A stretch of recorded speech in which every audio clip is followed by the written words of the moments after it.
Sœurs et frères dans le Christ, paix, joie, grâce, amour, au nom de notre Seigneur Jésus-Christ, à chacun, à chacune de vous, en ce mardi de la 20e semaine du temps ordinaire. L'évangile d'aujourd'hui nous permet de regarder de plus près une autre question, ou disons comme ça, d'enquêter davantage, d'approfondir davantage la compréhension, ce que nous pouvons appeler la question de la richesse. Être riche, c'est quoi? Jésus dit aujourd'hui, dans l'évangile de Matthieu chapitre 19, il n'est pas facile à un chameau de passer par il est plus facile à un chameau de passer par le trou d'une aiguille qu'à un riche d'entrer dans le royaume des cieux. Si on posait la question de savoir c'est quoi être riche, la majeure partie d'entre nous dirait être riche, ça signifie avoir beaucoup de choses. Être riche signifie être à l'abri de certains besoins. Ce n'est pas faux. C'est en partie vrai.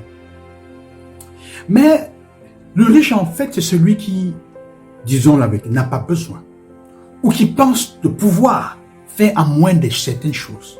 De l'autre, qui pense avoir tout à sa portée. Il n'a besoin de personne. Il pense pouvoir tout se permettre parfois. Et s'il devait parfois sentir d'avoir besoin, il le prend. Quand on arrive à croire n'avoir pas besoin des autres, de Dieu, de l'amour, d'une expérience plus grande. On n'a pas besoin d'un ami alors que nous nous comportons comme des riches.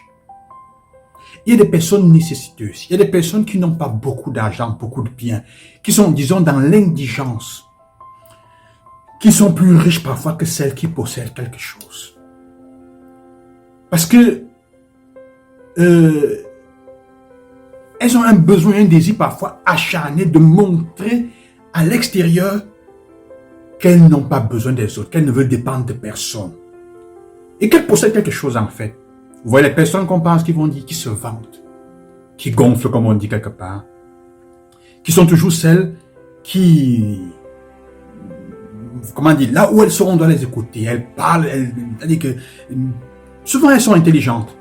Et donc elles utilisent le don qu'elles ont. Et elles en font un tout pour chercher, on dit, à se pavaner. En peu de paroles, vous avez compris que je parle d'une manifestation d'orgueil poussé. Il y a aussi celles qui sont riches parce qu'elles ont ce qu'on peut appeler la fausse humilité. Ceux qui n'acceptent pas qu'on les aide, que les autres les aident, alors qu'elles ont vraiment besoin. Vous voyez que quelqu'un a besoin, quelqu'un a besoin de quelque chose. Vous voulez l'aider, mais oh non, j'ai pas besoin, j'ai tout, ça me suffit.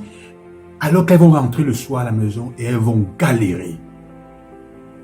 Elles ont honte, entre guillemets, de montrer qu'elles dépendent des autres, qu'elles ont besoin de dépendre des autres. Elles ont honte ou peur de se sentir redevables envers quelqu'un.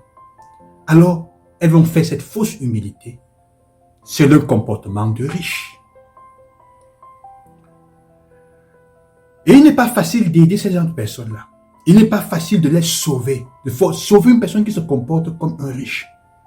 Qui croyait convaincu de n'avoir pas besoin des autres et de n'avoir besoin de rien. Quitte, comme je disais, à arracher cela, à voler ou à détourner. À trouver des voies qui semblent protéger sa dignité. En fait, nous sommes tous et toutes pauvres. Nous avons besoin tous. Et il faut qu'on prenne conscience de cela. Nous sommes tous des personnes pauvres, des personnes qui ont besoin. Et Dieu donne de l'eau à qui semble, à qui se demande et non pas à qui pense d'être déjà désaltéré. Qui pense se suffire à soi-même est déjà en enfer mais ne le sait pas. La première lecture est un exemple clair de cette sensation, de cette dimension. Dieu veut rappeler combien nous avons toujours besoin. Nous sommes nés pauvres, nous sommes en fait tous pauvres. La richesse n'est pas un problème, faisons attention. On comprendra pourquoi. Quelle est la vraie richesse? Ce n'est pas tellement une affaire de ne pas avoir, de ne pas posséder, de ne pas avoir d'argent. Non, c'est pas ce que Dieu veut. On comprendra. Alors la question de la première lecture nous montre cet homme, ce roi, ce qui lui est reproché, c'est quoi? C'est que tu es un homme et non un Dieu. Toi qui prends tes pensées pour des pensées divines.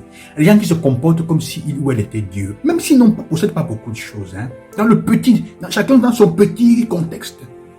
Et la parole dit, ton cœur s'est exalté et tu as dit, je suis un Dieu, j'habite une résidence divine au cœur des mers. Pourtant, tu es un homme et non pas un Dieu. Et il dit, Cette manière de te comporter va te conduire au désespoir.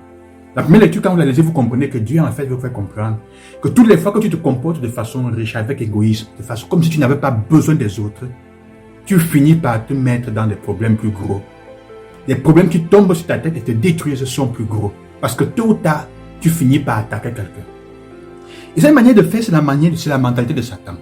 C'est ce qui fait que Satan devienne Satan. Que l'ange de lumière, Lucifer, devienne l'homme des ténèbres.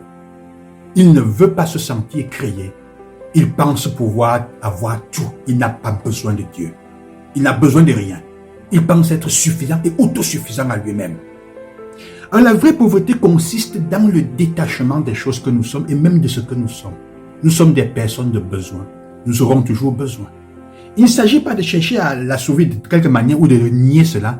Il s'agit d'accepter, de l'accueillir et alors on sera capable d'accepter, de recueillir les dons que Dieu nous fait. C'est ça la vraie richesse.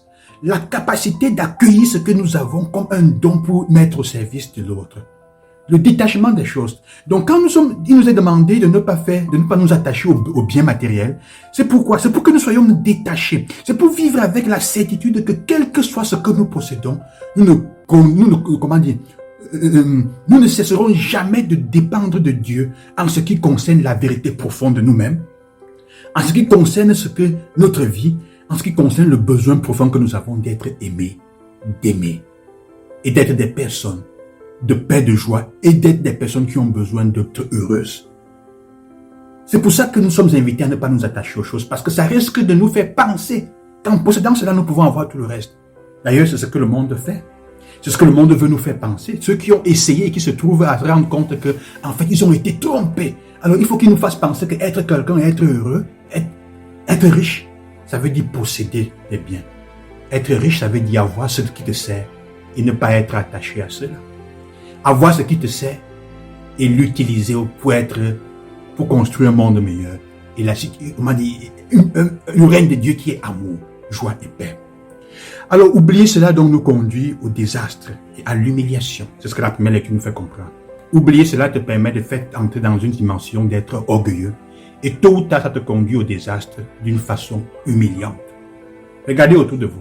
Ceux qui sont toujours en train de blatérer qu'ils sont quelqu'un qui possède, quand ils tombent dans l'humiliation et qu'ils commencent à chuter, parfois ils se suicident.